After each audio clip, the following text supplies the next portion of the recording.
Welcome back to On the Sofa with SISU. This is episode 3, season 2. I'm Louisa. And I'm Ola G-Day. And I'm Ola. Our very VIP guest this week. Whoop, whoop. In this week's show, we talk about wheelchair beaches. I need to check it out. Chelsea Flower Show, prosthetics, supply chain, and good old Oprah. Join in and have fun.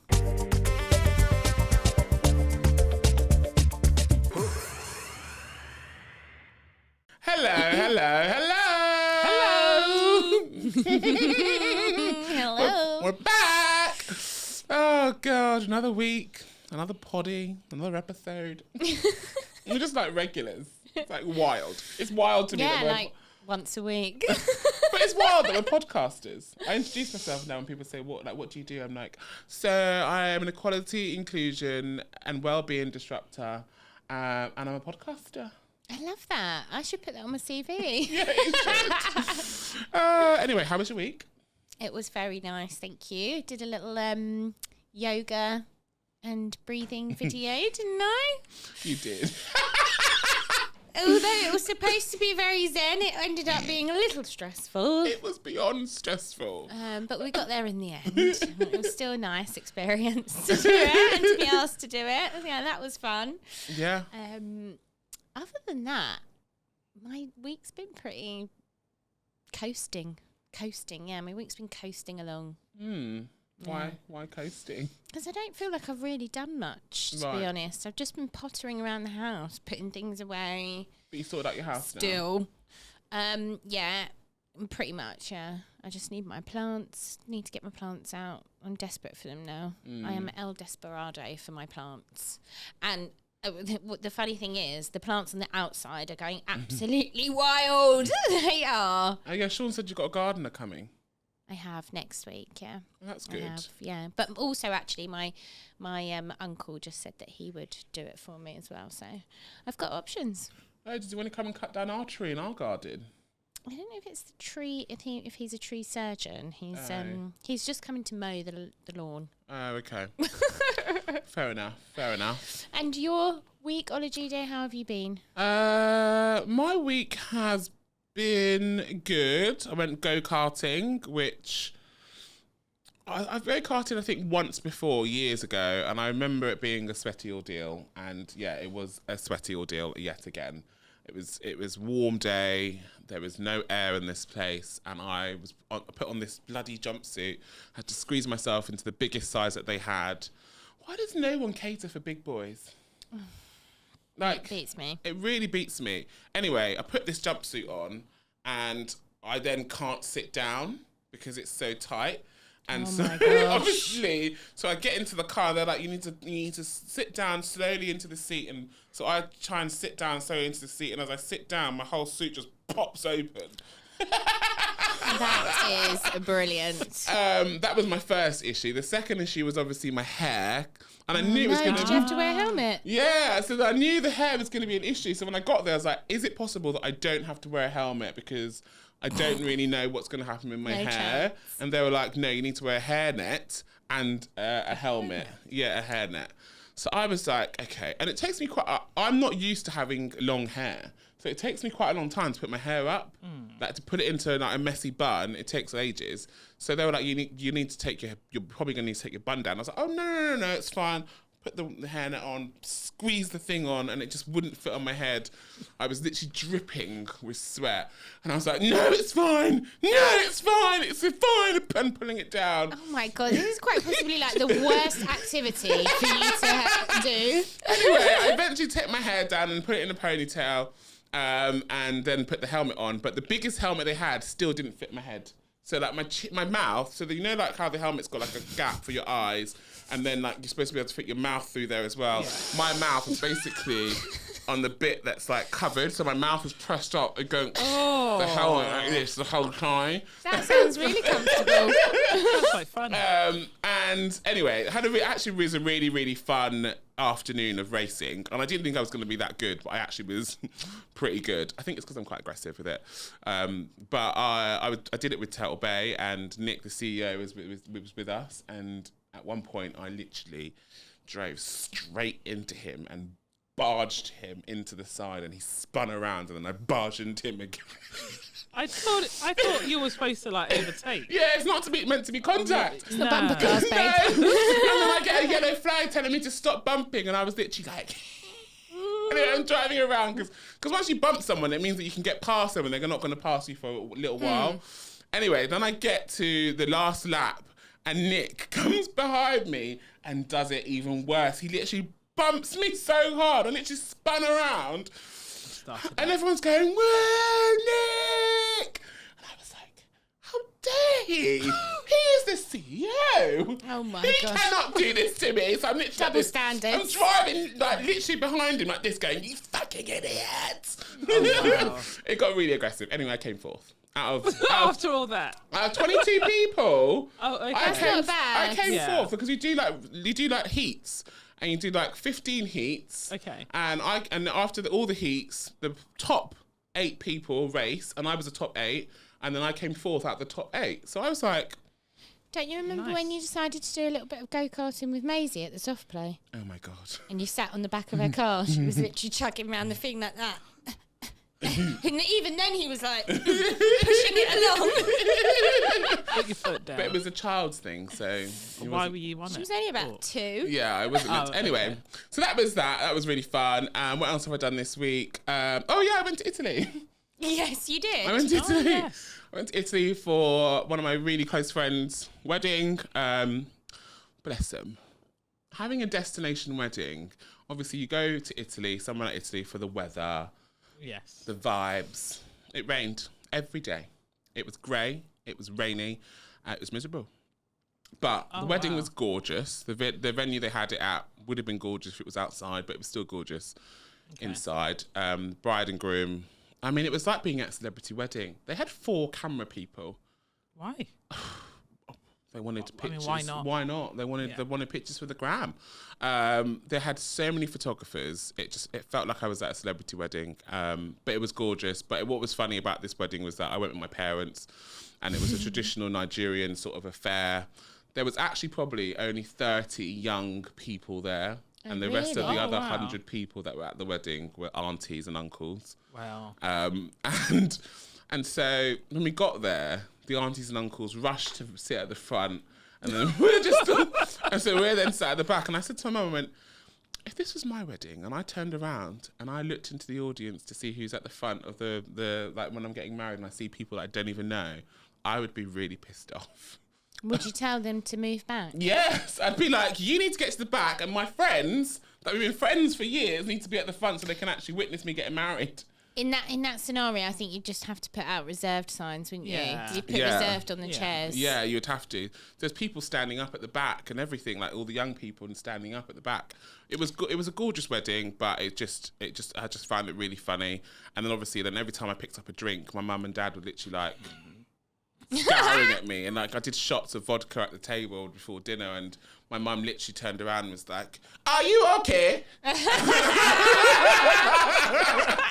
And then at one point I was standing at the bar later on in the evening, as you know, as I do, just like swirling around, and had my bag in my hand, just like swaying at the bar and drinking my cocktail, talking to some random people, and my dad's standing in the corner like this. Staring at me. See the eyes. It's just like this, staring at me. Are you okay? How long have you been at this bar? And I was like, Dad, it's a wedding.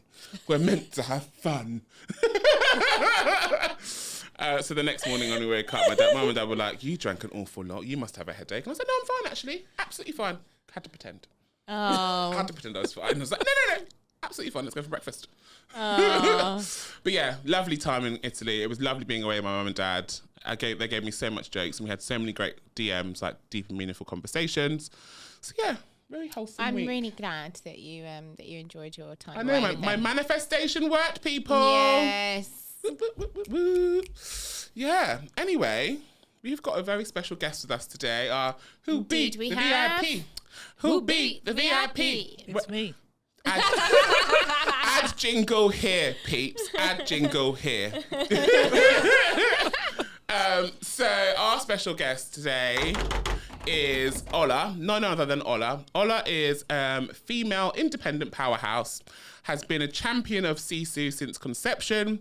She is a close confidant and also my sister from another mister, full of colour and character, and we are so excited to have her here with us on the show, on the sofa, with SISU. Hello, Ola. Hello. Thank you for having me. Welcome. Thank you for being here. Cheers. Cheers. My cup of tea. Thanks, James. I mean, look what he's done for this. Like, look at it.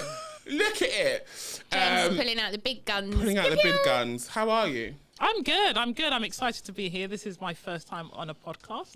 I'm normally used to listening to a podcast, so we'll see how it You goes. are an avid podcast listener. I love a podcast. I'm obsessed on podcasts. Yeah.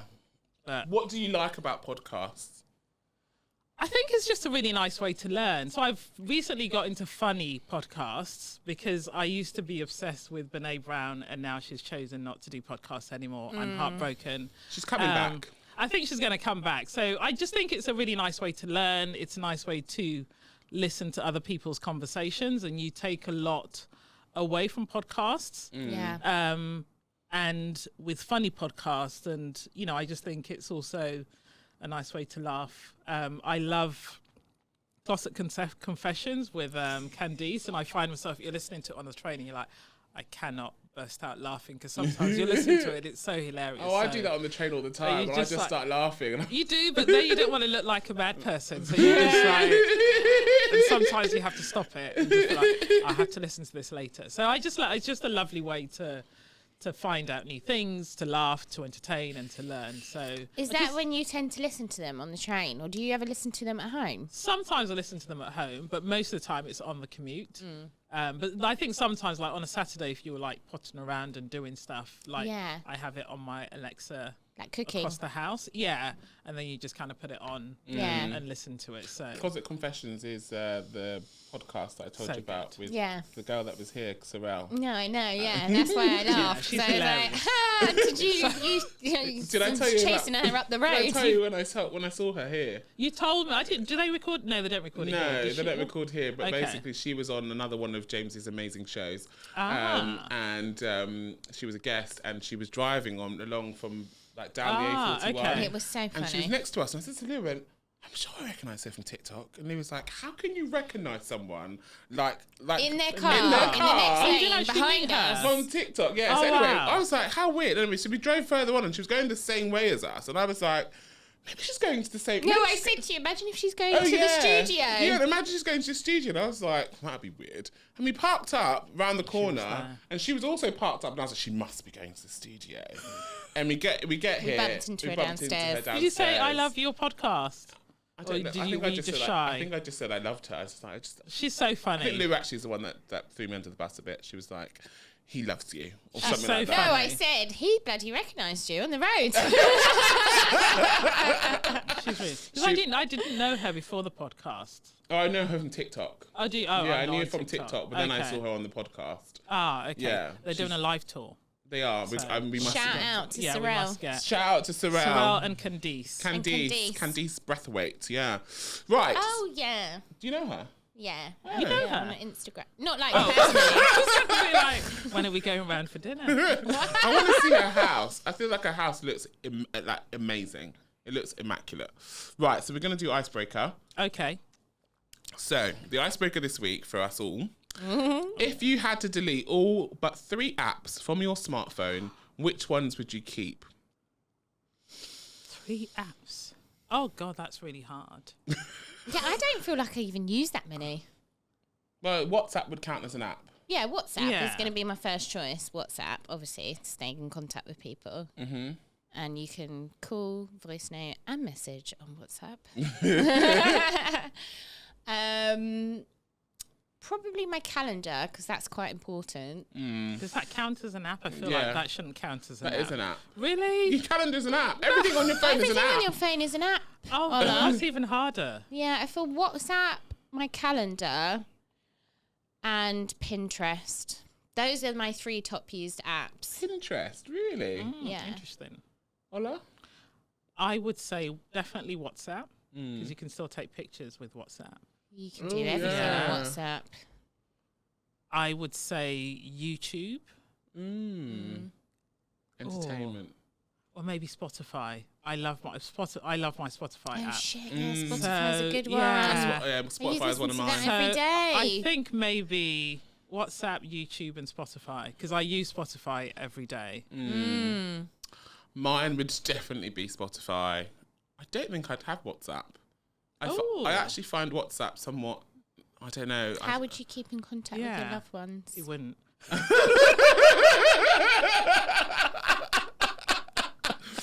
I think I'd probably have to have either Instagram or TikTok so you can contact me on there. What your about mum's those of gonna us be that like, don't "Ah." have social media? So I'd have Spotify.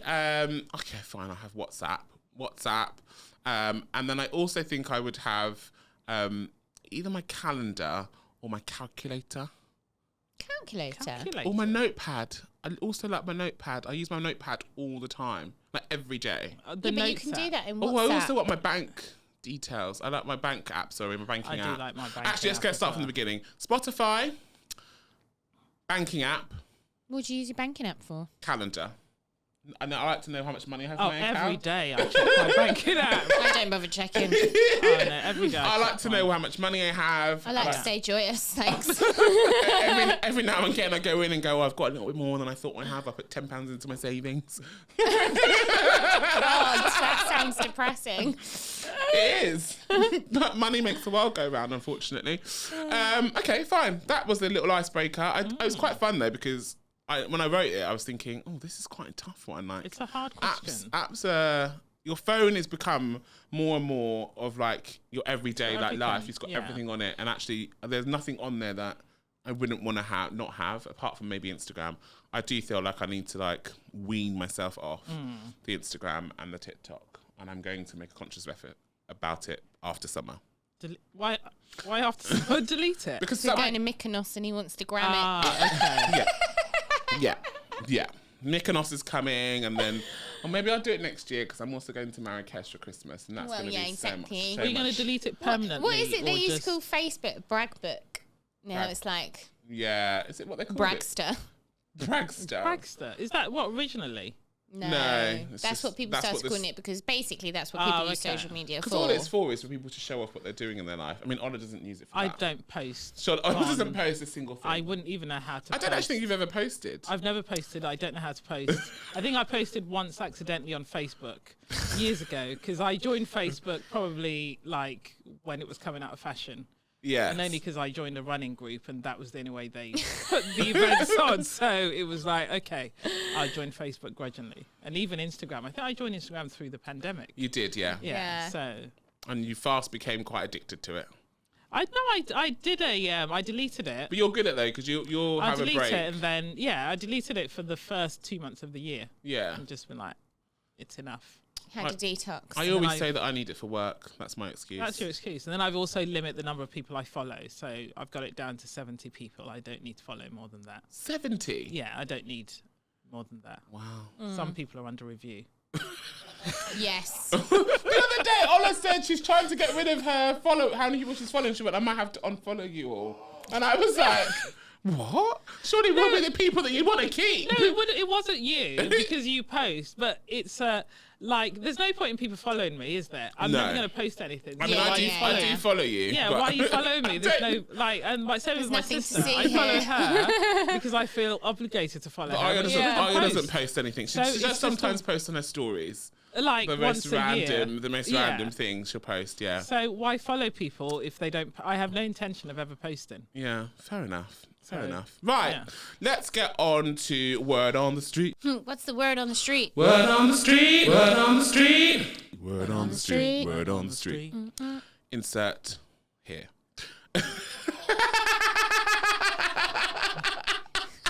I'm just winding up James today, everyone. I'm just being a bit of a bitch. Right, what's your word on the street, Lou? My word on the street this week is that Greece is working to make hundreds of its beautiful beaches wheelchair accessible, installing remote operated ramps, making restroom improvements and more.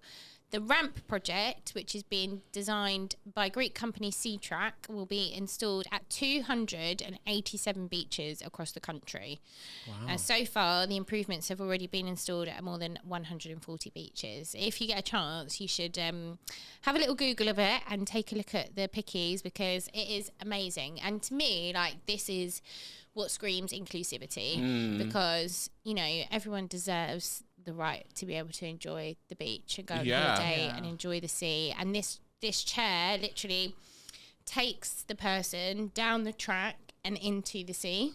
Oh, wow. Oh, it's not just taking them like down onto the sand. No, this is a full-on, like, you go to the big contraption and you get into the chair, and it's like, what's the word I'm looking for? Like an elevator. Automated. Oh. No. Automatic? Yeah, something like that. Basically, it takes them down this track and into the sea, so they can experience being in the sea. It's incredible. Yeah, and the fact that it's going In their across. wheelchair? No, in the seat. So they'll transfer from wheelchair to this seat track. Oh, right, okay. Which is built purposely for this reason. Okay. But then obviously alongside all of that, they're making improvements to, like restrooms and also like ramps and to get onto the beach and making not walkways, that would be the wrong terminology. But pathways. Wheelchair ways. Wheelchair ways. Yeah. Wheelchair ways. Yeah. And Is it everywhere abouts in Greece? Is it just my everywhere? friend, it's 287 beaches. I don't know if I can go across all of them. I want to name all of them. 100% want to go and see that. That's amazing. But Well I think done it's to a few Greece. different people. One of my friends actually, told me about this a couple of days ago. She was like, really? this should be a word on the street. I was like, this is some super duper news. They announced it actually back in April, but Someone told you to have something on the word on the street and it wasn't our man on the ground. Who was it? it was Lauren. Was it? Oh. She should come on. She should come on. Lauren, come on. She's scared. Yeah. She's nervous. She's nervous. Oh. That's a good word on the street. Clickies for word That's on the nice. street. Yes. Well done, Greece. Well This is done, inclusivity. Greece. That's Love it. inclusivity. This is another bit of good, nice news actually that I saw, but it's annoying because I can't now find the actual article. But the headline was, John is a skilled craftsman from Nigeria who is paving the way in prosthetics for darker skin tones. So John's brother lost his finger in an accident, which sparked the inspiration for him to create a hyper-realistic prosthetic limbs for dark-skinned people. And he's now really paving the way for prosthetics for people from ethnic minority groups. Which I was like, so does that mean now if I lost a limb, it would be white? Wow. And I guess so. I've never thought about it. Yeah, but no, I guess have I. so. And I was like, wow, that is something I never even thought about until you experience something. I suppose you never really. Oh, he's put a sculpture and former special effects artist is paving the way in the prosthetics for darker skin tones. I actually find it so incredible how like they can create something to look so lifelike. Like, how do you master that kind of skill? Or how do you find out that you have that kind of skill? I don't know. Yeah. Passion, isn't it? Isn't It's that like incredible? If you're passionate about something, I guess you keep going till you get it right. But like, it always amazes me that you would fall into that type of role. Do you know what I mean? Yeah. I guess his came from his brother, so it sparked. But if he was special effects already, he was already special effects, didn't it just say? Yeah, I think he was an artist. Was it an artist? Sculptor, I think. Sculptor, yeah. Yeah. Yeah, so he was already in that kind of space, and I guess he thought, well, if I'm already sculpting, why not sculpt something that's actually going to make a difference to my brother's life? It's amazing. Well, to lots of people. To loads of other people. And the other bit of news that I saw, which I thought was just a bit heartwarming, you don't always have to share the nitty gritty. Don't always have to be, completely out there, peeps. We'd like to sometimes just be really wholesome. Chelsea Flowers Show hosts its first ever wedding with same-sex couple. Which I did, first of all, Didn't know you can get married at Chelsea Flower I Show. didn't know that either. Also, when did Chelsea Flower Show start? Because I actually wanted to go this year. Because every year, I always want to go. Because I always feel like the flowers look amazing. Anyway, the Chelsea Flower Show has hosted its first ever wedding. And to make it even more special, it was also between a same-sex couple. Designer Manoj Maldi married his partner of 33 years, Clive Gilmore, yesterday in a traditional Hindu-Indian wedding in the garden he created himself.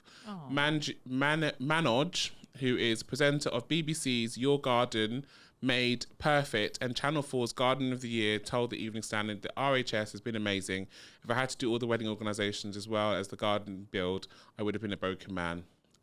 Which I just thought was really, really sweet and heartwarming. The 54-year-old who was born in Kenya is part of the RHS Ambassador for Inclusivity and Diversity.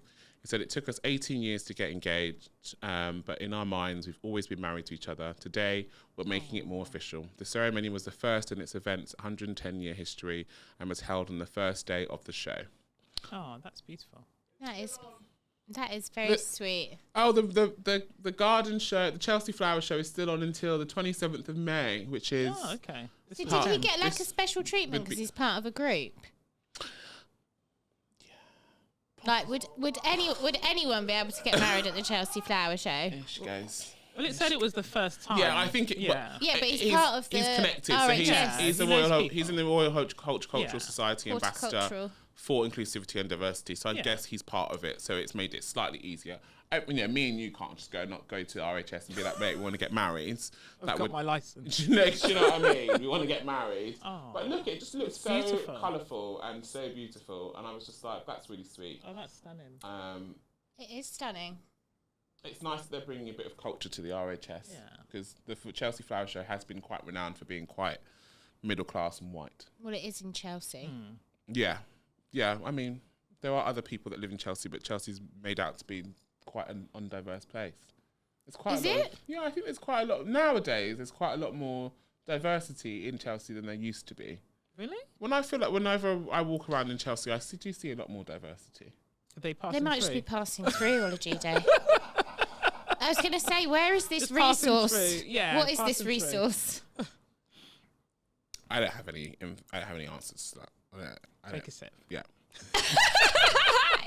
Spreading rumours again. I'm just making shit up. That's what we do. Anyway, let's get into our interview and talking to our VIP today.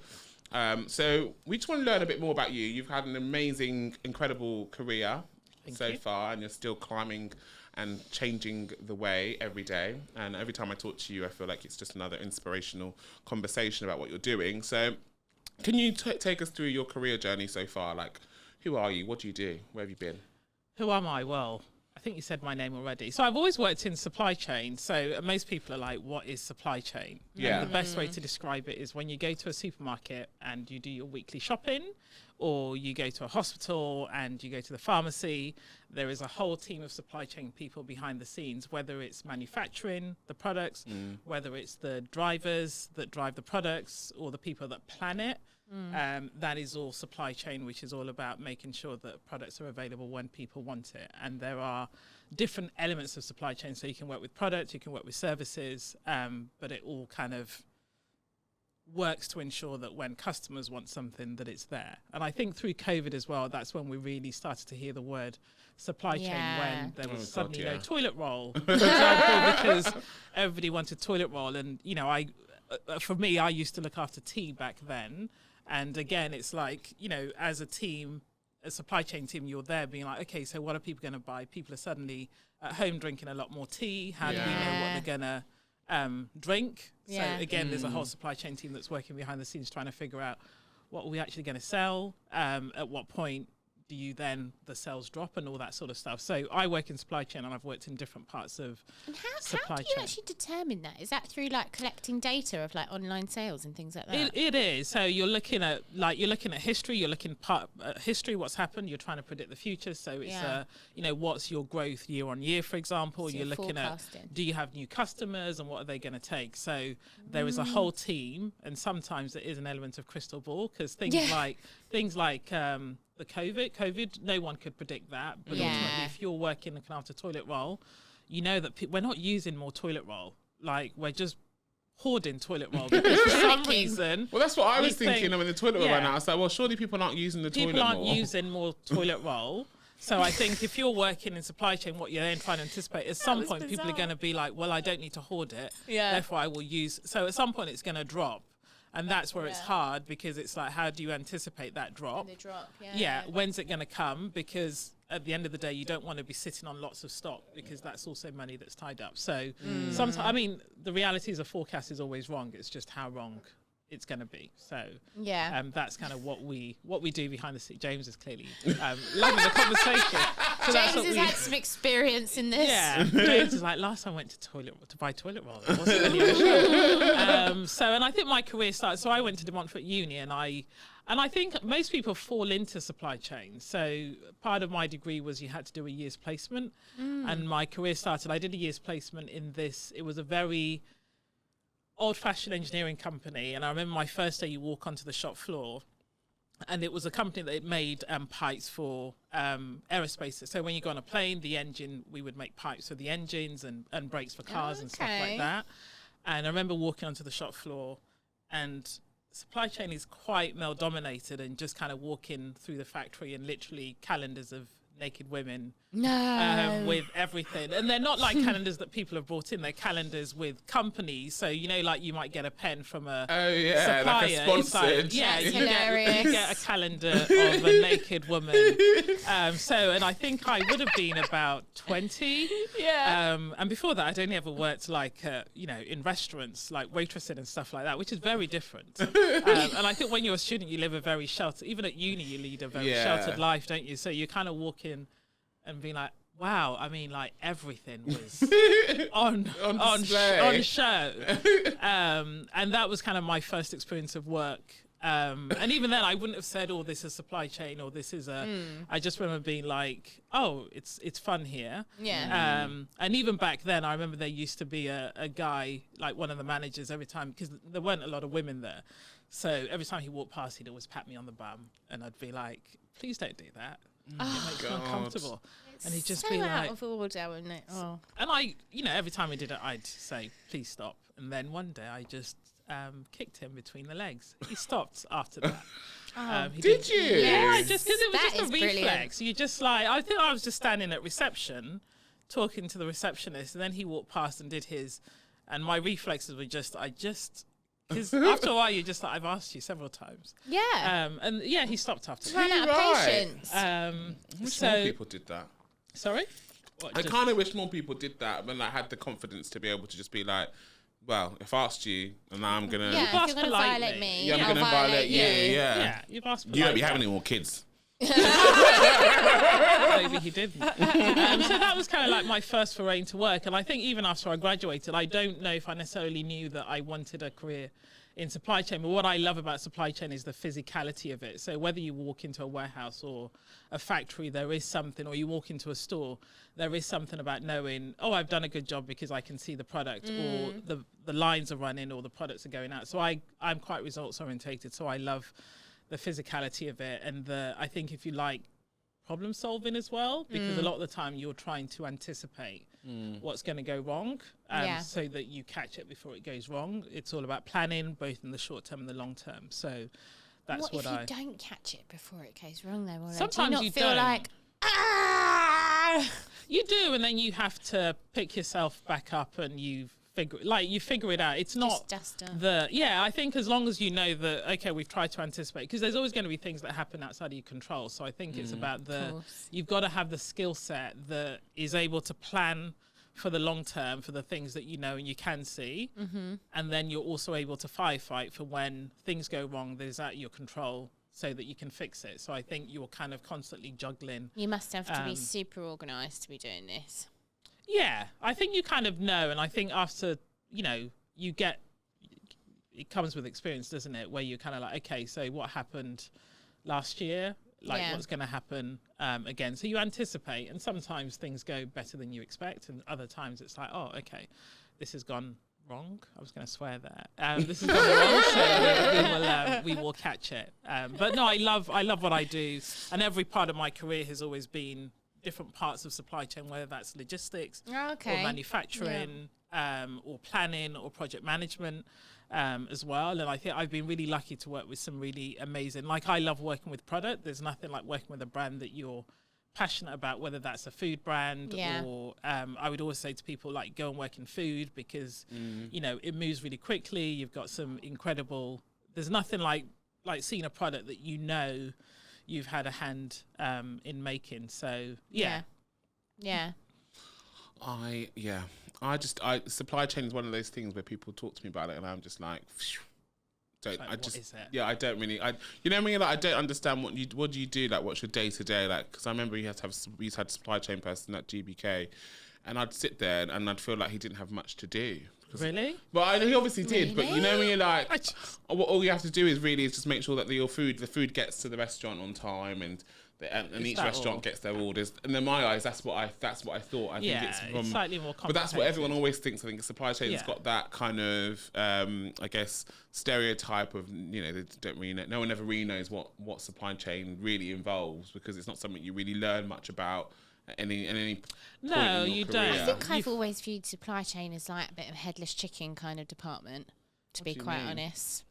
Yeah. What do you mean? Because it's always quite frantic, and everyone. Because obviously, I've always been in fashion, which there is there's a supply chain in that when you're when it's corporate, but those people that worked in that department were always like frantic, running around, super busy, non-stop. Yeah.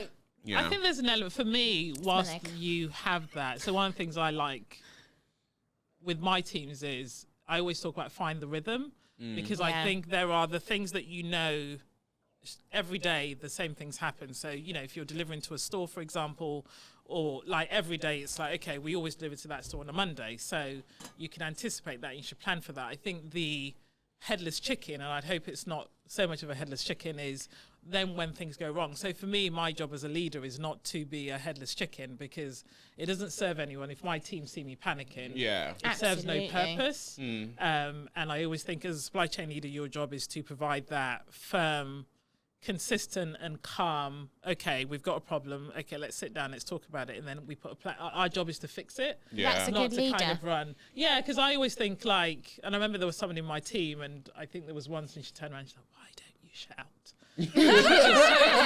Like, why aren't you shouting at people? And it's like, but it doesn't achieve anything, and actually it makes people feel terrible. Like if I always say, like, make decisions, and I think my motto is always ask for forgiveness, not permission. Yeah. And it's you know, like I don't, like I want people to make decisions, and if we get it wrong, like that's how we learn. Yeah. But if you never make a mistake, and if you're never confident enough to say, you know what, I'm going to try this, and as long as you're learning, that's the most important thing. So I always think your job as a leader is not to run in the headless chicken, but to kind of collected. and there are times when, you know, like there are times when things happen and you just like, I'm just going to go for a walk because I do feel the need to shout at someone. But I'm just going to go for a walk. And then I'm going to come back, clear my head, and then we're going to have a conversation. But I think if you lose it as a leader, then you've lost your team. You've lost your team, and it's like, and no one is coming into work and saying, you know what, I'm just gonna be shit today. Like, people are trying their best, and people are coming in with good intention, but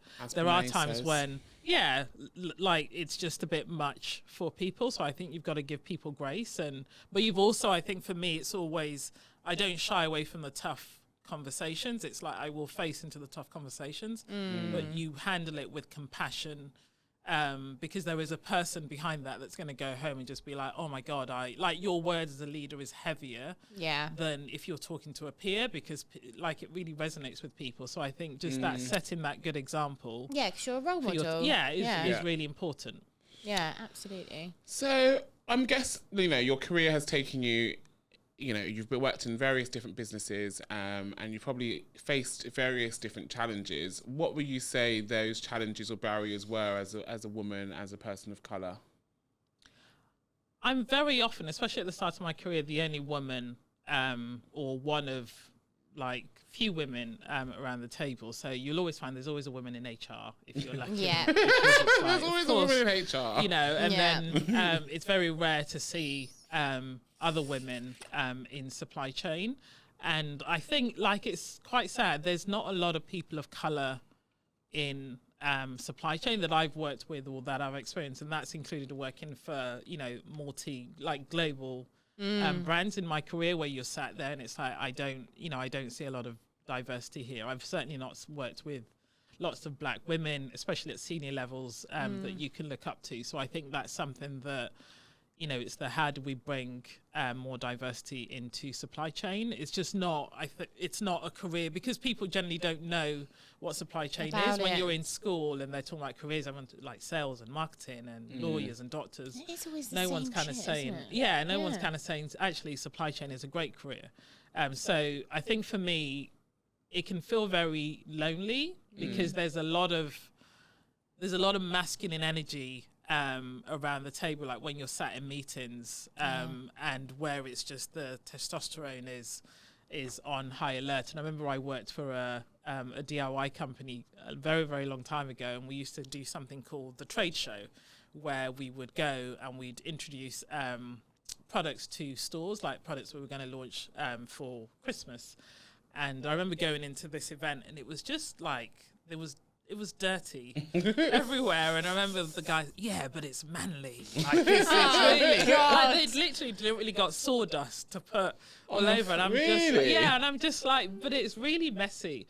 So I think you're very often the only woman, and certainly the only person of colour around the table. And I think when I first started my career, I think you try to emulate that, because it's kind of what you know, it's the culture of the place, and you're trying to fit in. Like, you know, I think we all do things that it's just, I just want to fit in. I just want to, because that's the example that's been set, and that's what you see. And I think as you become more senior, I think one of the things that I've always been really conscious of is to use your privilege. So, you know, if you're in a position, it's how do you set a different example, set a different tone, and how do you kind of bring people with you? So, you know, one of the things I did in my previous company was like setting up a lean in group, which was kind of inspired by Sheryl Sandberg's book, where she talked about women in the workplace, and all it was, you know, once a month we would, as women, we'd get together, we'd all, like, everybody would bring a dish, and we'd sit and we'd just talk, and it was offering that support system where, you know, what we said was confidential. It had nothing to do with the business. Sometimes we'd have people come in to talk to us. Other times it would just be, you know what, we're just all having a really tough time. And what you find then when you create those communities is there's commonality. I think especially as women, it's almost like we think about things a lot, and there's that lack of confidence that holds you back, where it's just like you generally know what the right thing is, but by the time we thought about it, somebody else has said it, or somebody's taken your words and somehow said it in a way that it's suddenly heard, and you're sitting there frustrated. It's like, I just said that. I just said exactly the same thing, oh my God, but I'm not getting the credit for it. So I think for me, it's always been about how do you create communities where you can find a safe space where people, especially people coming through, can just, you know, whether it's the mentoring through the Lean In program, or just, you know, when you're having a bad day, someone in your Lean In group that you can go and talk to. But also what I was also able to do, because I was on the leadership team in that role, is also when you're having things like talent reviews, where businesses get together and you talk about the talent in your business, and things like that, where you're able to really advocate for people. It's like, if I know there's someone that's really talented and just needs an opportunity or is in the wrong role, it's like, you know, using that opportunity to say, well, actually, I know that person would be great in this role. And also kind of encouraging them to raise their hand, because I think some of it is also, as women, we're not raising our hands, we're not saying confidence. The confidence to say I'm here. So I think for me, it's always about creating communities, nurturing my team. So, you know, I'm really big on having a team, and kind of helping, especially the women and the people of colour or marginalised people within my team, and just kind of helping them to be able to do better than I have, because I think I've had some incredible people that have helped me along my way, and I think you have a duty to pay it back and kind of make sure that you don't close the door on your way bringing up, people but bringing people with you, because that's how we change. And it is really lonely when you look around and you don't see anyone that looks like you. Yeah. Would you say that you've seen a difference in the, like, obviously you've been in the game now for a long time. Would you say that you've seen an improvement? Because obviously when you started out, you know, I imagine there probably was literally, like you said, no one. Yeah. But are you starting to see that in businesses now, that they are starting to see other people like you, or no? I think we're having the conversation. Like, it's a really hard question. We're having the conversation. But it's that safety to really challenge things. I always think a lot of businesses will talk about diversity and talk about, you know, we're doing X, Y, and Z. And actually, it's in the small moments that a company shows what they really believe in. And it's in those small moments where, you know, like I've had instances where I've recently started to grow all through COVID, I started to grow my natural hair. And I remember going into work, we had a party, and I don't wear my hair out often because it's just the attention that you get. And I remember walking into this party, it was a works party, and somebody came towards me and actually said hello. And she was like, "Oh my God, I love your hair." And it's just things like that. So I think for me, it's in those small moments where you're kind of like, we can talk about it, but how do you create space to really have the honest conversations? Because I think as women and as people of colour, I'm not sure that we feel safe to fully say, you know what, this is bullshit. Yeah. And I'm call it out, because people are like, but it's with good intention. Like, I don't understand. I just really appreciating your hair. I just thought I wanted to see what it felt like. And and it's like, and then you don't say that to anybody else. Then they're the victim. And so I think it's like, really, like, you can't. Yeah, and I think especially as a black woman, it's I don't.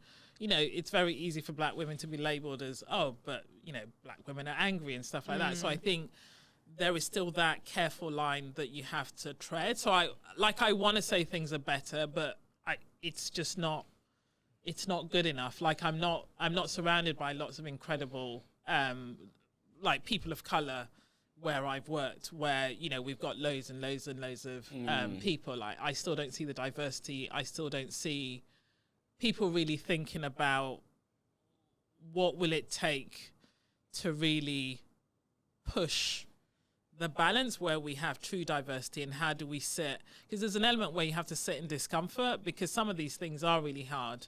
And even as a black person, some of it is about really challenging yourself and your thinking. So I think businesses aren't there yet. And one of the businesses I'd worked for, which was a global business, and I remember having a conversation with my boss at the time where they were really pushing gender, and it was, you know, we really want to make sure that we have a balanced leadership team.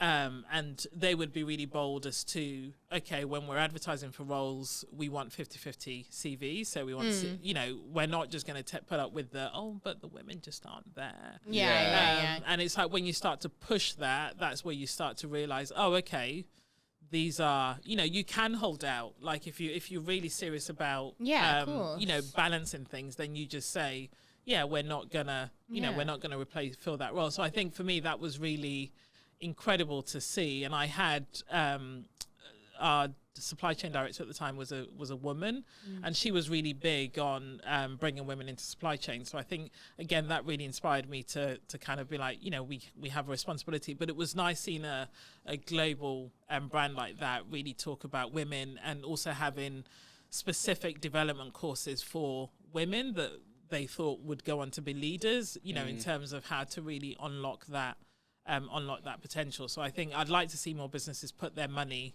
to diversity, and really think about how they nurture talent, how you get balanced CVs. And, you know, one of the things I try and do is, when you're putting a job ad out, for example, it's like, you know, is it just, we all tend to like just copy and paste from a previous, but how do you look at it? If I'm a woman looking at it, or if I'm a mother looking at it, how does the language play? How does the language play? How does the language say, this is a place where you can be truly yourself? This is a place where, you know what, if you want to go and pick up your kids, you go and pick up your kids. I mean, one of the things I've done in my previous role was, you know, really, especially for my male managers in the team, it's like, okay, so when's the school play? Because you know, if as a man you don't feel you can go and watch then actually ultimately it's the woman, it's their partners and their wives that are picking up the baggage. So I think it's also looking at your male colleagues and your male team members and just being like, no, it's important to go and do the school run. I suppose like, because you're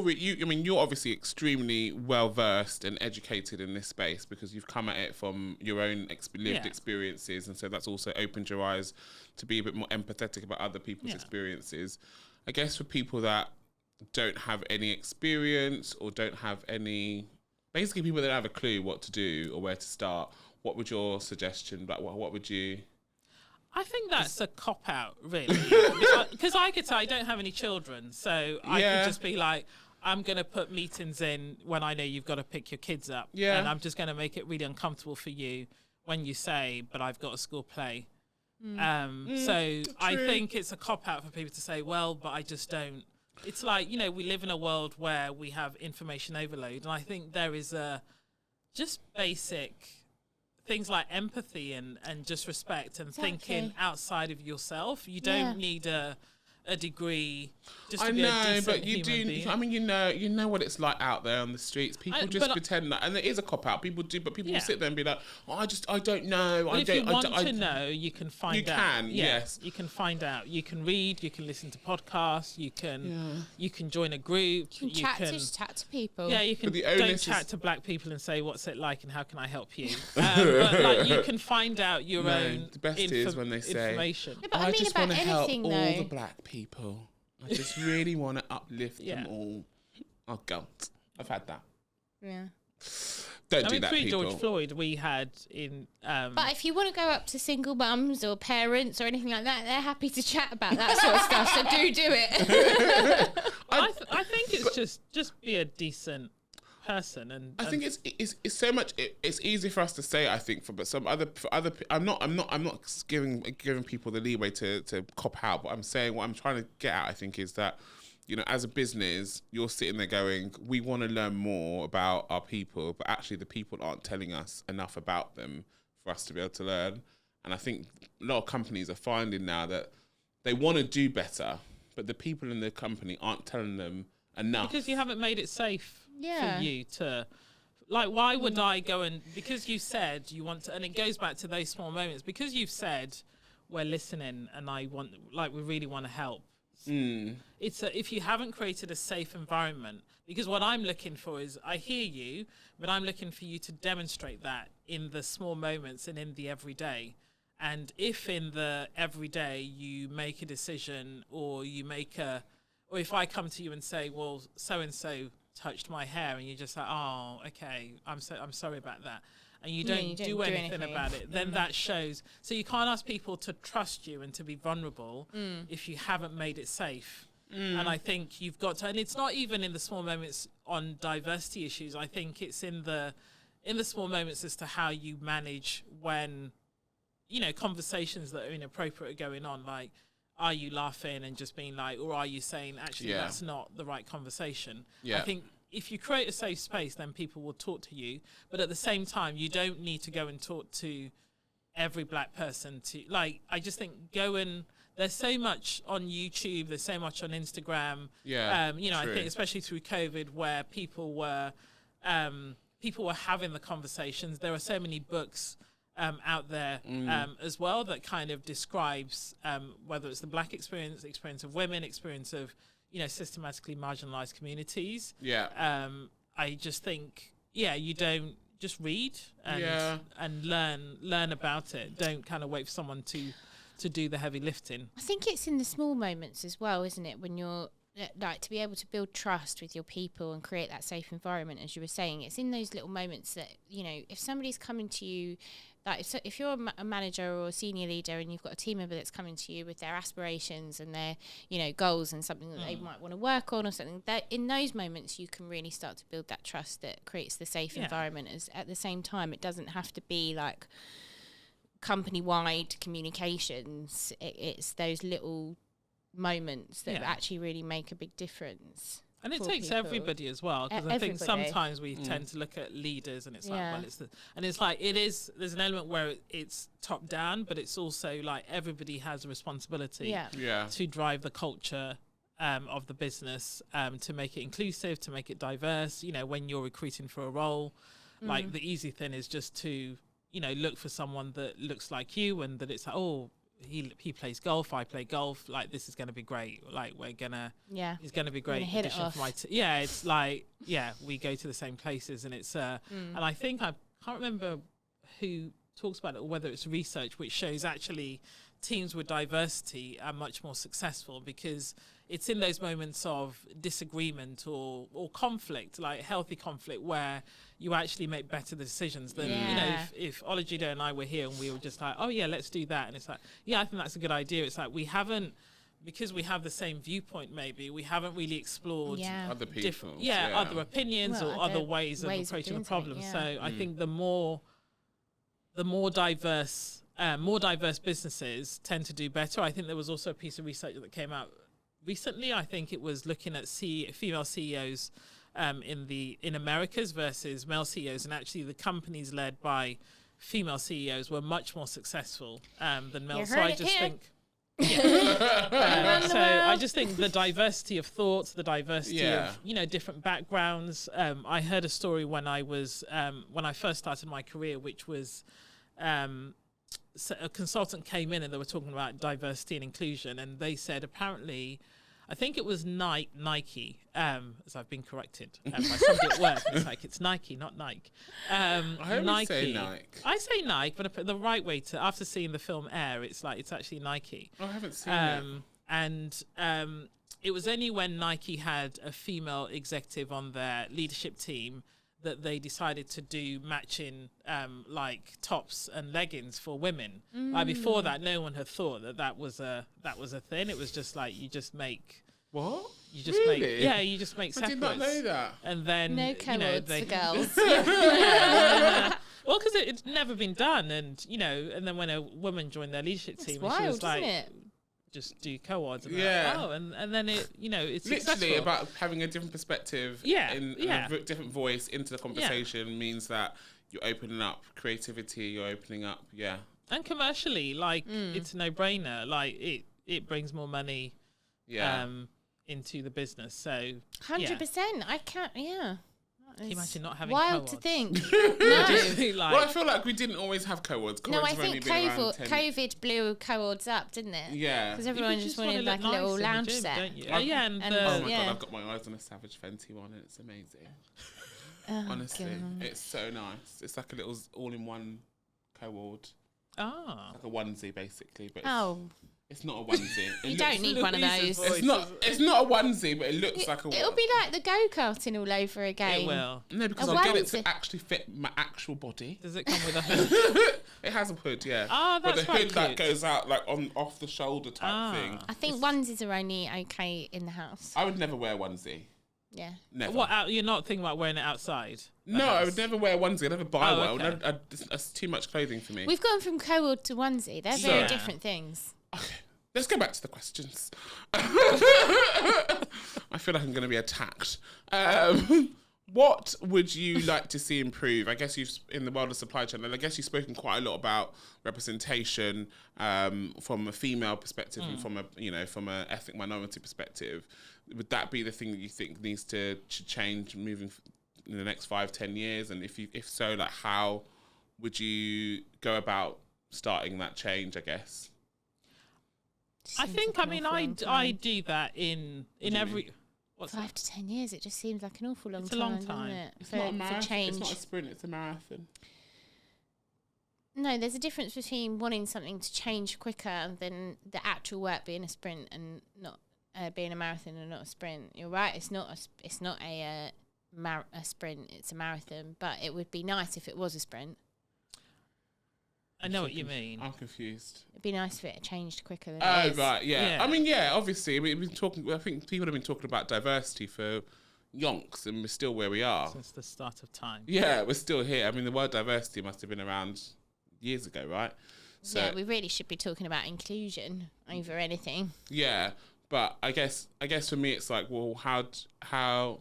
Yeah, I mean, what would you want to see? I would just like to see more diverse workforces. I think the word inclusion because I think people tend to hide behind inclusion, and it's like you can have an inclusive workplace that only is inclusive if you look a certain way, and I think the two go hand in hand. That is not an inclusive place.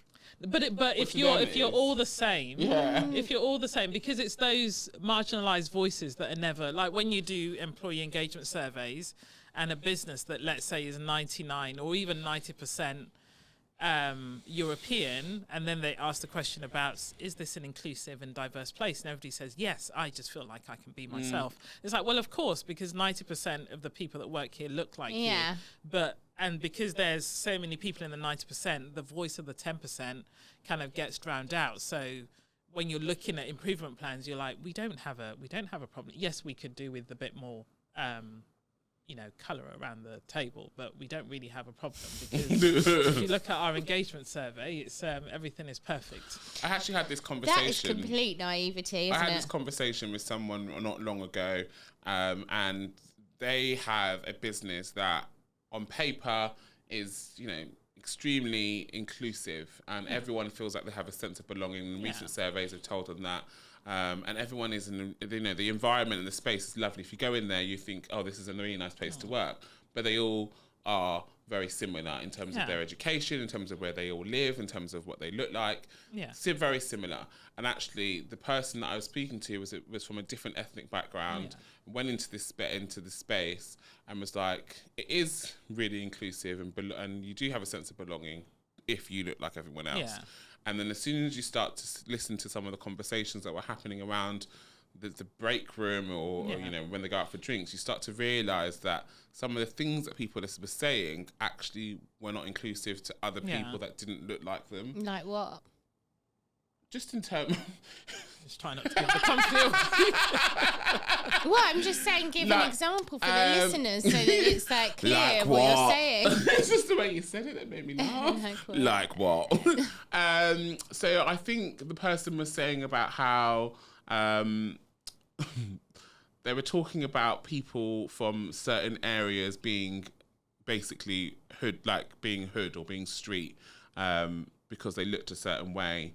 And then when she was asked the question, like, what do you mean by that? They were like, well, there's people that live in the kind of rural areas. The what areas? Not rural. What's not rural? What's the word I was talking about? What's the word ghetto, basically. People that live in the ghetto, what we're talking. And then she was like, what do you mean? Why? And basically what they were trying to say was that certain people from certain postcodes are associated with more crime and basically it was a lot of stereotyping based on postcodes, the way people look, and she just said she felt really uncomfortable in that situation. And then when it was brought up, they were all like really shirty about it all and really cagey. And then the conversation was that although you're really inclusive to everyone else in your office, you actually need to work on your awareness on other people's cultures because some of the things that you're actually saying is affecting people like myself who are from a different culture, who doesn't look like you and who may be from that ghetto area. That postcode, yeah. So it's just things like that. And it's more about the little droplets or microaggressions that you then start to hear and trickle down. And that's what makes people then feel like, actually, I can't work somewhere like that because it's not actually inclusive. So, yeah. And I think, when you look at the whole situation in Ukraine as an example, and there was such a mobilization of we've got to help people, we've got to, because these are good migrants. And I know for a lot of people of colour in businesses, watching this, it was really hurtful to watch because at the same time it's and I think even on the news they said, but they are good migrants. And it's, what is a good migrant? But they were good migrants because they were white migrants. Yeah. I've never heard that term before. It was used it was used on the news. It was used quite a lot on the news, and in if good you just migrants. think about they were good. These are the kind of migrants about the migrants I don't watch the news. That got sent back because they weren't white. But there were pictures of like people of color trying to get on the train that was like taking people to safety, and I saw that. You saw like black people. I think there was one where there was a black mother with her newborn that was taken off to make way for a white good migrant. A good migrant. And I think it's in those moments when we talk about how abolish that. Yeah, but that's the reality. And I think when you're sat in a business, or you're sat as a black person or as an Asian person looking at that, and when businesses don't take a stand and challenge that, and instead it's like, right, we're gonna absolutely. It's in those moments where you're like, okay, so we talk about diversity and inclusion, but actually, it doesn't, like, in that moment you have chosen to put all your resources behind this because it's much more palatable, and we're told that these people are much better versus, when we talk about Kalejaiye, we talk about the jungle, and it's these are just people, a lot of young people that, I don't know anybody that would not try to get to safety to have a better life. Yeah. When you say about businesses doing better in that scenario, if the control is under the government in the different country or the military or whatever it is that is allowing these people to come through and not come through, how can businesses here support that better? Would it just be like, don't send any money at all, or I think it's being reach consistent. out, or I think it's about consistency, and it's also about, again, how do you lean into the discomfort that brings? Because if you've got somebody in your business that is from Syria, for example, and it's you haven't, and businesses can't do everything, no. but I think it's being able to have the conversation that says, what, we're observing what's happening on the news. We can appreciate that for members of our team, this is going to be really painful. Yeah. Whether it's we've got I think it's acknowledging, right? Yeah, it's acknowledging and being seen and not being othered, and it's acknowledging that there is often a different perspective. It's the same when the Queen passed away, where some people were like, "Oh my God, this is awful," but you've also got to acknowledge that while some people might be royalist, the royal family in the British Empire has a ruthless legacy in lots of African countries, lots of Asian countries, and those countries, whilst you might say they've never been enslaved, like the impact of colonialization is still devastating and continues to be to this day. So I think it's how do you create space to say we can appreciate that there are people that find this is heartbreaking, but we're also going to equally create space for people that are like, okay, like, the royal family represents something completely different. So I think it's holding two things can be true at once. And it's, I think when you look at culture, it's how do you hold that for your people, and how do you create a space where it's all right to have different both, opinions, as opposed to, I think it's about, as a business, you have to remain somewhat neutral, but also voice the opinion that you are seeing that there's two perspectives and two sides to a story, but you have to acknowledge that something has actually happened, and that people are allowed to have their different perspectives, but you have to communicate that with your team. If you're remaining silent in situations like, any sort of war, or even like anything that's going on out there in the world, I think that it shows that you potentially don't care, or you also aren't empathetic for the people that might work within your business that might feel a certain way about their situations. But yeah, to be more specific, what I was thinking was, if you've got a business who is fundraising or supplying money, supporting the charities that are going out to help the migrants coming over from Syria, and then there are black migrants who are getting pushed off the train, how do you then, so you're promoting that you're supporting the migrants that are coming over from Syria, but everyone can see that all this footage, that actually there's a big situation of exclusion there and discrimination. How do you then balance that in your business? That was the point I was aiming for. I think it's creating the conversation. So having the conversation as opposed to, but these people. And I think Ukraine was a very specific example. But I think there was much more... A good one, though, because I think a lot of businesses did start supporting that. Yeah, a lot of businesses did, but there was a lot more Syria empathy. There was a lot more support for Ukraine versus Syria versus Iraq, even versus Afghanistan, where, the impact of the war has been devastating to everyday people. So I think it's as a business, how do you take a stand? And because your people are watching, your people are watching. Where do you choose to put your money? Where do you choose to put your resources? So I just think it's in those moments where you might say it's really important for us to support this group of people, but it's also important that we support equally support this group of people as well, because the impact is just as devastating. And then let's have the conversation around why those things are important. Because that's the thing, isn't it? Sometimes I feel like there's certain things that get media attention more than others, and then businesses go, oh, because everyone's talking about... That's the one that they go with, that's the one they go with. But actually, if as a business, if you're thinking about inclusion and equality for everyone, you go, well, actually, we'll make sure that whatever's going on in the world, we're always staying true to communicating where we stand with it to all our teams, regardless of whether or not the media's capturing it or not, or you decide you don't talk about it at all. Like you can't pick and choose which ones you talk about and which ones you support. It's dangerous territory. You support all your people, or you don't talk about it at all. Which is it's a minefield. I think it's hard work. I think hard. You've got to give it its fair dues. Like it's hard work. This work. It's not easy. I think businesses have got a lot to answer for these days, more than they ever have before.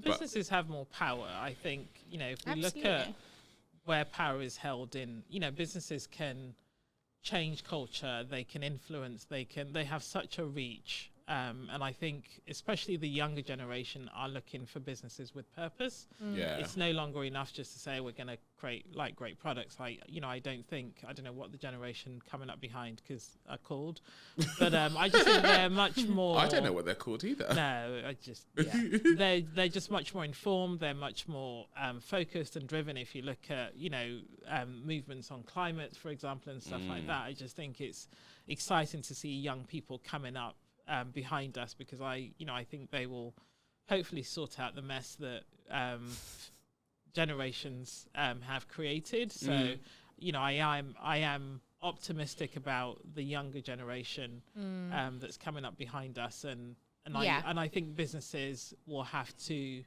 shift because of that, because I think consumers will demand more, whilst we just buy stuff and it's like. It's a bit uncomfortable. Consumerism's terrible. Yeah. Girls. So as growing when we grew up, Ola was obviously like the oldest one out of our family, in our close family. So she was the older cousin. We always looked up to Ola. We always used to go to Ola's house and be like, "Oh, we're going to Ola's house for the weekend." And so I looked up to you quite a lot growing up, and I really I don't know. My mum and dad always used to say, you should be like Ola. She's independent. She's got her house.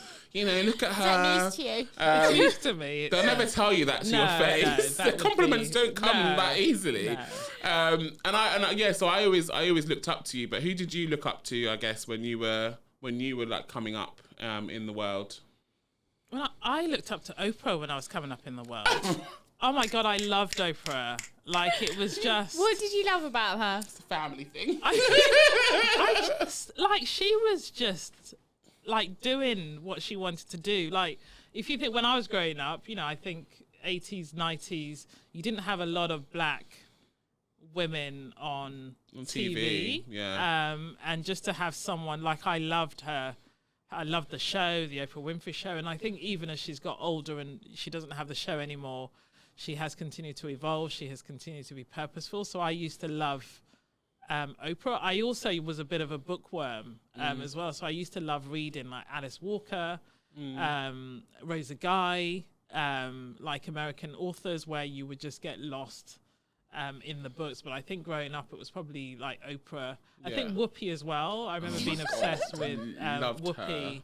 And her films, I actually, Jumpin' Jack Flash. I love the fact that she's become more vocal in the way that she's... I don't know if she's always been like that, but when I watch interviews with her, I feel like she's just so real and she doesn't give a shit. No, she doesn't. She had to give a big apology recently, didn't she? Did she? Yeah. Yeah, from On The View. Yeah, but I feel like she's just... What did she do? I can't remember what she did. I think she said something, but I don't know if it was... Yeah, I think she might have said something about Jewish people. Oh, God. something like that. Yeah. I thought, oh God. I can't remember precisely what she said. We're allowed to make a mistake. No, she owned it. Do you know what she said? I can't remember what she said, but I also don't know if it was stuff that was taken out of context as well. She gave a very big, sincere apology after. Yeah. Oh, I need to go and watch that. Oh, I didn't know. Well, I think she said it on The View on her show. So I'm just trying. Yeah. So I think it was more Whoopi and Oprah. Well, I was obsessed with Oprah. Yeah. Growing up, it was just she was incredible. Maybe that's why I'm so obsessed with Oprah. She's great. I feel like it was always on at home. It was always on. You said da da da da. Yeah. It always was on. I love her now. Yeah, I mean she's great. She's got The Colour Purple's coming out. Yeah, she's doing a remake, I which can't just wait looks for it to come out. incredible. Sick. I think Oprah was probably the big, like, just kind of everything that she did, and then just because I think African American culture and literature and just when you're in the UK, because they have a much bigger population of black people there, and and it does influence the world. So I think for me it was consuming, like I would sit and just read book after book and consuming books and kind of knowing how other black people through storytelling navigated the world. And I think because I lived in Nigeria till I was about 10 and then moved over here, and it was quite a harsh because you go from a country where everybody looks like you and everybody's black and stuff, and then you suddenly come here and move into London where people are like, so did you have lions in your garden and stuff like that, and you're just like, and then people make fun because your accent is slightly different as well and stuff like that. So I think it was that huge culture shock. So you kind of like being able to read books about black experience and seeing black people on TV really meant something, because you didn't see it. And it's sad because you think, I went to school in London, so you'd expect that there is more diversity in London than if you go to other parts of the UK, but you still feel very much like othered in your experiences. And there wasn't enough British, I suppose, black people that were in the public eye or that had done. I'm just thinking back, and I don't remember. Only person I can think of is Ainsley Harriott. Yeah, there was caricatures of black people. And he's problematic in himself, so... Yeah. On Ready, Steady, Cook. Frank Bruno? Oh. No, you know what I mean, Harry? He was also problematic. The only black people that were big in the 80s, 90s were problematic. I think it was people that what do you mean problematic? It was more owned and didn't play up to the stereotype of it was being they were being characters of rather than being themselves. Being a real person. How do you know? Wow. Because it felt like it was for a show. It didn't feel like there was real. Yeah. So I've seen Ainsley now in other settings, not on TV. I've actually worked with him on a show, and he's not like that. He's not that like.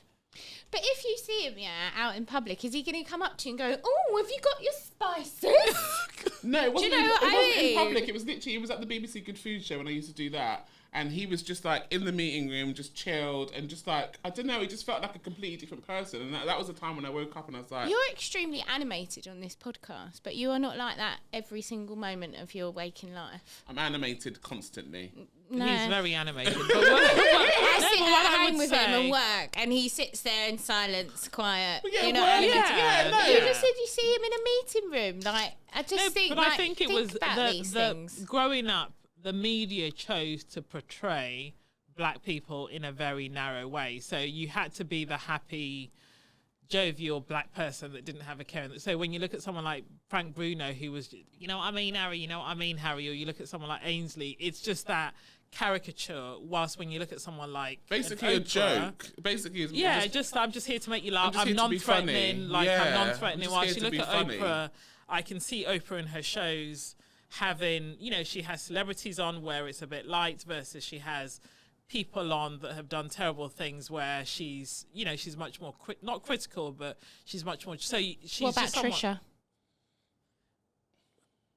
She's from the 80s, isn't she? 90s? No, she's more 90s than noughties. Yeah. I can't say I ever watched a Trisha Goddard show, so I don't really know enough about her. But there just wasn't enough examples, whilst I think when you look at America, because there are a lot more black people there, there is just more light and shade as opposed to just one type of way of being a black person.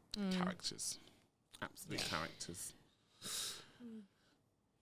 I thought you were going to say something there. No, I was just thinking, like, so the UK black people have been made to be a certain type of character in the media in the 80s, whereas the black people in America were not. And I was thinking, I wonder why that is. Yeah, and I also think it's because there's just maybe there's a lot more of them in the media, so actually you got to see a range of different characters and different conversations, whereas in the UK it felt like we were just stuck on this one path. Yeah. So everyone is a character is what you're saying, but in the UK it was just the comedy. I think there's more different. There's different types of stories, because if I look at, and I hate to mention the Cosby Show, for example, like we would watch the Cosby Show. It was on a Sunday at 6 o'clock, and I'd argue with my mum because it clashed with Songs of Praise. The Songs of Praise. Songs of Praise, and you got to watch Songs of Praise. But you had the Cosby Show. You had Different World, which was when the kids went to university. So you had different types of characters and stories being told. And it's not to say it was perfect, but I just think in the UK, I mean, I think we had Desmond's. Oh, I love Desmond. Which was based on a barber show, and that was revolutionary. But we didn't have a lot of black stories being told. We didn't have a lot of representation, unless it was, someone was playing a drug dealer or a criminal or something like that. So Desmond's was probably the one show that I would say. Actually, that is true. Desmond was a great show, and then there was a comedy show on BBC Two. There was Goodness Gracious Me, which was an Asian comedy. That was really funny. I used to love that. And then the only thing I can think of right now for some reason, Different Strokes. I used to love Different Strokes. Takes different strokes to rule the world. American though. Fresh Prince. American. Yeah. All American. Yeah. The big ones that you remember are all American. Yeah. But Desmond's was the one. That was the one. Yeah. Anyway. We could talk all day, but about the TV. Also, I can listen to Ola talking about this stuff all day, because I feel like you just have you come to go away, but it's been nice on the podcast. It's nice to hear it because you come at it from a very different perspective to the way I come at it from. And so I really, really, really appreciate you coming on and sharing that with us. Did you have any more questions? Absolutely. Thank you for having me. No. So should we get into the Mannies of the Week? Oh, yeah. Oh, no. Is it quick fires? Quick fires. Quick fire. Why do I keep making that mistake to keep doing Mannies first and not quick fires? Right, it's quick fire. Are you ready? Okay. Born ready. Let's put the lights on. Oh, we're dimming the lights. Dim the lights. Let's put a little flashing on the lights. Producer James. Quick fire. Oh, anyway, gosh, James is falling asleep. So thank you, James. It's like bloody millionaire. You are 100 years old. You have all your faculties. Where in the world would you want to be? I will be anywhere where it's sunny and there is a beach. Maldives, Seychelles. As long as there is heat and a beach and good food, I will be there. Yeah. Lovely. Nowhere cold. With your sunglasses. And with your my big sunglasses hat. and my colourful, fabulous outfits. That hat is brilliant. What is your go-to snack? At the moment, I do love proper popcorn, salt and sweet. Oh, really? Yeah. I love a good that popcorn. Is a That's popcorn. a good snack. I never think about buying popcorn. I've started we buying always have popcorn in the house. the 6-pack, the multi-pack, because otherwise, if you buy the big bag, you just eat the whole thing. It all. What do you get? What brand? So it's got 6. Kissed. No, proper popcorn is proper popcorn is what the yellow brand. one. Right. Yes, sweet and salt, like delicious. To be fair, I feel like whenever I go to your house, I do always see proper popcorn. Yeah, proper popcorn. Yeah. Yeah, we always have popcorn in the house. Maisie loves it. What's your superpower? I think I'm quite nurturing. And sometimes I'm like, oh, I don't want to be. Like we had a meeting recently, and somebody in my team introduced me as Ola's the team mum, and I was like, I don't want to be the team mum. I don't want to be. But then it's like, but I do like. I think it's important to nurture. Like I do like to nurture people. I like to help people get the best version of themselves. So I would say I'm quite I think that's nurturing. quite a nice, It's a nice quality of power to It have. is, but I think sometimes as a woman, like it's like, oh, you're just soft and emotional. So I think sometimes you have that dilemma of, I want to be nurturing and I like to look after people, but at the same time, it's like I want to be like. Listen, you have to be super strong to be nurturing and to look after people. Yeah. So that whole bias thing is. That's I like the exactly way it. you've It's a looked at it. bias. Yeah. That's true. What show would you recommend us to binge watch? Oh, there's so many. Oh gosh. So many. I'm going to go Ted Lasso. I'm going to go Ted Lasso because I just love Ted Lasso. It's Ted just, Lasso. I feel like all I've done this week is tell people about Ted Lasso at work. You need I to would just watch say, it. Ted don't know what you're Lasso, talking about. it's just like a hug. It is, It's isn't it? like- I was it's crying just- the other day on the sofa. I you and cry Sean- often when you I and Sean watch were in the pub, and that's what I Ted was watching. Lasso. Ted Lasso. Oh, and, it's such a right. good. and I was I've like heard sitting it. on the sofa, like It's hard to describe, but it's just about Let me quickly pop someone it in my that tab. is just a decent guy, and regardless of how shitty people are around him, he does not compromise his values. yeah, And he doesn't tell people that they're shit and they need to do better. Like it's just a good. It's one of those things that you show. watch and you go, Oh my god, I love this guy. yeah, he's so funny. Yeah. Yes. It's one of those shows that you watch and you go, I wish we could all be like Ted Lasso. Yeah. Because Ted Lasso, he has a way of making everything feel better. Yeah. And everyone feel amazing. Yeah. And everyone feels seen. And that's Yes. what I just love about it. And Okay. the You show have to watch then- Ted Lasso. The show Everybody watch Ted Lasso and there's a and big learn. Nigerian influence in Ted I know, Lasso, I'm which loving the I Niger- absolutely Oh. love. There is a restaurant called Ola's. Yeah. It's a great show. Great show. It's a great show. Okay, next Or question. Schitt's Creek is also a great show. I mean, my there's so God, many great Schitt's shows. Creek. David. David. What does bravery mean to you? Oh, that's a good question. I think even when it's hard, choosing to do the right thing, I would say, even if it comes at personal cost, choosing to do the right thing. Thank you. Nice one. That is great. And then the final question, which people seem to get confused with. Oh, no I pressure. thought that was actually a replacement for that one because No, I they're wanna very s- similar. I know, but I want to see what Ola's going to say. Who are you calling God. in? Who am I Oh. calling in? Yeah. I thought you was going to do the Bready Brown one. All right, No. cool. Who Who am you I calling calling in? in? Ola Oh, will God. know what that means. That's an interesting. I mean, I think I call in people that are nearest and dearest to me, because sometimes there is no point calling Mum, in Dad. people that, like, there's no point wasting your energy on people that no matter how much you call them in, they just they are where they are. I hear ya. So I think you call in people that, you know what, it's that's not who they are, and let's have the conversation as to why that's not who you are. And I think, like, I had a situation recent, and I don't know if I told recently, where I spoke to someone, like something happened and I was slightly incensed because it was just like, this is just out of order and so unfair. And I just took a moment, and I think I might have spoken to, no, I conjured up what would Brene Brown do? And it was actually, when somebody does something that is unacceptable, if you lead with love and just reminding them of how important that person is to them, as opposed to just being like, you were just, what you did was shitty. But just being like, you love that person, so if you lead with that, that's not the right way to have managed that situation. So I think you call in people that you know are open to it, people that you care about as well, and don't waste energy on people that are just going to. I love that. Calling people that, because actually you want to call the people that are closest to you, because they're the ones that are going to, well, affect you, but also they're the ones you're going to see the most, I guess, and see the change in. Yeah. I like that. It's a good one. I'm glad I asked that question. That Right. wasn't the Benet one. Sorry? I want to know the Benet one. What's The Brene one is the one that Brene does on her podcast, which is the way I say it is this, my good friend, Brene, she says, you are called... You're called to be brave. You're called to be brave. Yeah. What's the first thing you do?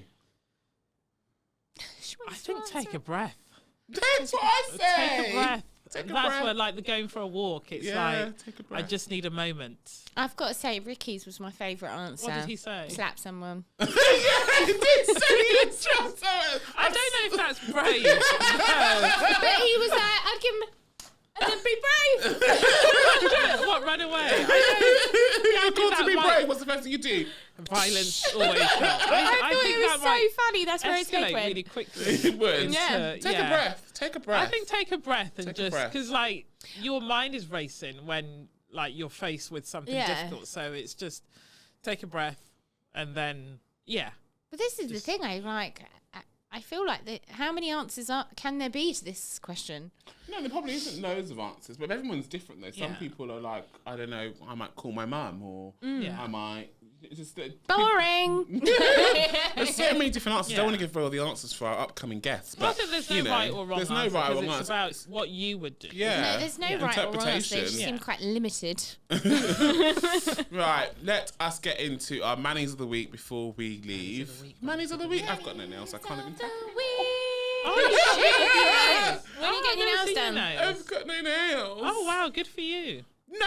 Well, it's nice to give them a break. Hideous. A break is good. Yeah, a Yeah. break is good. So I think I'm going to leave them until Mykonos. Mykonos. And just give them a break It's until only a few then. weeks. Yeah, it's a few weeks. I'm going to leave my nails and my hair until Mykonos. Nice. Are you going to take your hair out for Mykonos No, I'm going to get it. I'm going to get it redone. before Yeah, Mykonos? Okay. retwisted, and have it longer. I mean, you don't wear it down, so I don't really understand the obsession with the length. 'Cause I you do just- wear it down when I'm at home. Right, I'm okay. walking around like this. In his fucking onesie.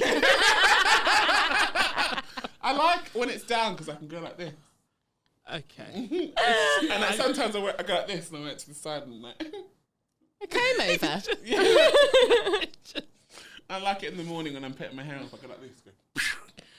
That's probably why they keep bloody falling out. Anyway, what's your manifestation, Ola? What are you manifesting this week? What am I manifesting this week? Book a holiday and have a fabulous time at the Beyonce concert. I'm so excited. Oh my god. Monday will be. I can't actually Oh, think oh, about oh, it because oh, I think oh, it's oh. good. It's just too. It's like too much for me. Are I you try getting the not to- butterflies? Yeah, I'm getting like too It's excited. I mean, it's going to be amazing. I probably should have booked Tuesday off. 'Cause Yeah, I think I'm I should have booked Tuesday Yeah. off. But I've got quite a few meetings. I've got a training session. Yeah, I just think it's going to be because I keep seeing clips on Instagram and it's just like, oh my gosh, it looks fabulous. Like the whole staging, like the whole it Really, just yeah. looks incredible. Well, it's So going to be big, isn't it? She's not done one for gonna a be. while. just need to decide what to wear. She's also doing she's dedicating a song. Well, she's doing a song for Tina. Tina. Oh, I was thinking of her when she 'cause- announced that she's doing a song for Tina. I was like, oh my god, I'm gonna cry. Oh, that's beautiful. It's exciting. 'Cause she loved Tina Turner. She did, and yeah. she did a performance with her Yeah. of Proud Mary. Yeah. Big wheel keep on turning, Proud Oh, Mary let's keep get it on on burning, Rolling, rolling, rolling down the river. Da-da-da-da-da-da-da-da. Oh, rest in power, Tina. What's your manifestation? Mine is my manifestation this week is to realign with my purpose because I've got to be totally honest. This space is really frustrating me at the moment. Which space? The Do you- diversity and inclusion space. Oh, okay. Yeah, it's frustrating me.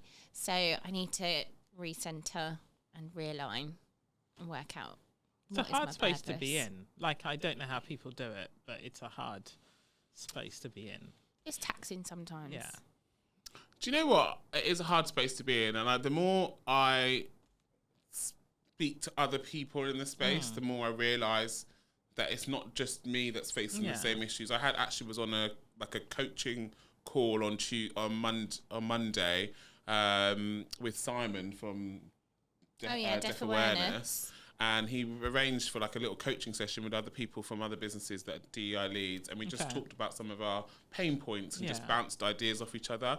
And it was a long session. It was probably like 3.5 hours of us just talking, but actually sharing my frustrations and getting their opinion on how to deal with it. Yeah. It wasn't advice. It was more just them probing questions that Yeah. then made me realise how to deal with the situation. And I was like, we actually need to do more of those sort of things because it makes me realise that there are solutions to some of the situations, and we it's a hard space, but there's other people going through it that we can get support on and lean on. Yeah. So yeah, I can help you find your purpose. By force. I'll get a stamp and put it on your head. And my manifestation this week is sleep, but decent sleep. I feel like I used to be really good at sleeping, and then I don't know. Night sweats. Now recent, I'm waking up in absolute night sweats, like Oh. sweating profusely. And now Sean is And actually... so am I. It's so weird. Sean's actually telling me now, Yeah. you woke up in massive sweat and it smells. Yeah. And I'm like... Well, I think that about myself when I'm I like... do as well, but it's like, there's no need to point it out to me. It's actually... I know, it's making me feel self-conscious already. Well, Yeah, maybe go but- see a doctor and just get your hormones checked or something. It's hormones. Yeah, and it's your stress hormones. levels. So and what can they do hormones. about it? I don't want to have any injections and stuff. No, just do a blood test and just check your But hormone also, levels. certain foods actually really Yeah. agitate night sweats. Like... Well, like all the foods that you eat, basically.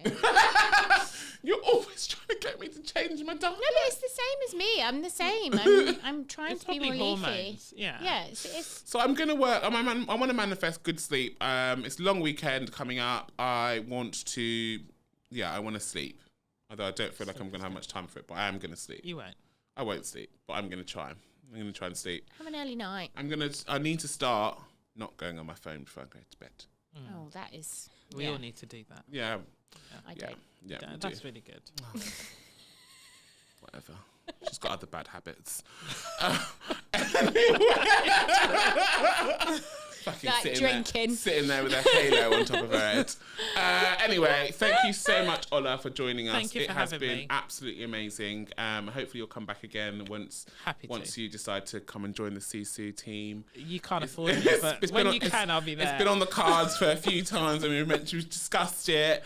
Watch this Space Sea Society. We're manifesting Ola's salary Yeah, at CC. we are. I'm in. We I'll do all are. your supply We chain need stuff. you. We need you. I'm in. But yes, thank you so much for joining us. Yeah. And I can't wait for you to come back and have a conversation I'll be about back. something else. Thank you, Ola. Thank you. Stay brave, stay curious. And stay honest.